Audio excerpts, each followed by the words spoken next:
আসসালামু আলাইকুম এভরিওয়ান, সবাই কেমন আছেন? তো অনেকদিন ধরেই আমার মেয়ে বলতেছিল, মা চলো একটু বাইরে যাই, বাইরে থেকে একটু ঘুরে আসি। তো আমি কোথায় যাব চিন্তা করতেছিলাম। তো আমাদের সাতারগুলের ওদিকে 100 ফিট বা ব্যারাজের দিকে একটু ঘোরার কিছু জায়গা আছে বলতে গেলে একটু হাঁটাহাঁটি করা যায়, কিছু ছবি তোলা যায়। এই রাস্তাগুলো খুবই সুন্দর, খুব ভালো লাগে, হাঁটতে ভালো লাগে, দাঁড়িয়ে ছবি তোলা যায়, সুন্দর লাগে আর কি। যাই হোক, তো মেয়েকে নিয়ে বের হলাম। তো আমার একটা ফ্রেন্ডকে খবর দিলাম, বললাম যে চল একটু ঘুরে তোর সাথে অনেকদিন হয়েছে বের হই না, তো আজকে বের হলাম। ও আবার ওদিকে অনেক রাস্তাঘাটই চিনে, আমি তেমন একটা চিনি না, যেহেতু আমি গ্রামেই বেশি থাকি। তো আর চলে আসলাম আমাদের গন্তব্যস্থানে। আমরা যেহেতু নৌকা দিয়ে একটু ঘুরবো, ছবি তুলবো, এই কারণে এসেছে এদিকে।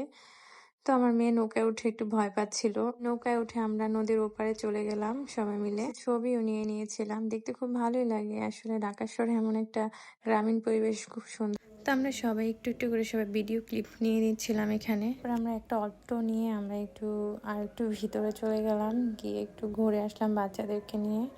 ওই পাশে পরিবেশটা অনেক সুন্দর ছিল। আমি এর আগে নদীর এই পার পর্যন্ত এসেছিলাম ভাইয়াদের সাথে। তো আগে কখনো ভিতরে যাওয়া হয় নাই, ফার্স্ট টাইমে আমি ভিতরে আসছি। আমার মেয়ে অনেক খুশি। আমার মেয়ে আসলে ঘুরতে চায়, উম, কিছু খাক আর না খাক আমার মতো ঘুরবে, ঘোরারই পাগল। সে ঘুরতে খুব বেশি পছন্দ করে আমার মতো। আমি আর আমার মেয়ে ঘুরতে খুব বেশি পছন্দ করি, আর আমার হাজবেন্ড সে ঘোরাটা একদমই পছন্দ করে না। যাই হোক, তারপর আমরা একটু হাঁটাহাঁটি করে কিছু ছবি তুলেছিলাম। এখান থেকে ছবি টবি তুলে আমরা চলে আসলাম একটু ব্রিজে।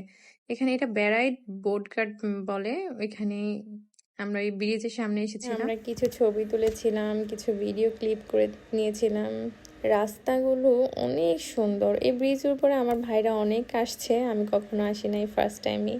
যাই হোক, এখানে আমরা ছবি টবি তুলে আমরা চলে আসলাম আবার বোটঘাট। যেহেতু আমরা একটা অটো রিজার্ভ করেছিলাম, উনি আমাদেরকে নামিয়ে দিয়ে গেছেন। যাই হোক, এখানে দেখলাম পুরো গ্রামের মেলার মতো, ভালোই লাগলো দেখে। আমরা অনেক কিছু কেনাকাটা করেছি। আমি বিস্কিট কিনেছি, 2 পদের চানাচুর কিনেছি, মোয়া কিনেছিলাম। তারপরে আমরা কেনাকাটা করে তারপর চলে আসলাম কিছু খাওয়ার জন্য। তো আমরা ফুচকা খেলাম, চা খেয়েছি। তারপরে আমরা চা খাওয়ার পরে আমরা ঘুরে আবার বাজারের ভেতরে ঢুকলাম। ঢুকে আমরা মিষ্টির দোকানে দাঁড়িয়েছিলাম। প্রথমত আমরা জিলাপি কিনেছি। জিলাপিটা একটু আমি খেয়ে টেস্ট করে নিয়েছিলাম। জিলাপিটা অত বেশি ভালো না, বাট পরে আমি একটা মিষ্টি ট্রাই করলাম, আমার ফ্রেন্ড আমাদের ট্রিট দিয়েছিল। যাই হোক, তারপরে মিষ্টিটা একদমই ভালো না, খুবই বাজে ছিল। তারপরে আমরা কেনাকাটা করে বাসা চলে আসলাম। এই যে সেই জিলাপিটা। তো সবাই ভালো থাকবেন, আল্লাহ হাফিজ, আজকে এই পর্যন্ত।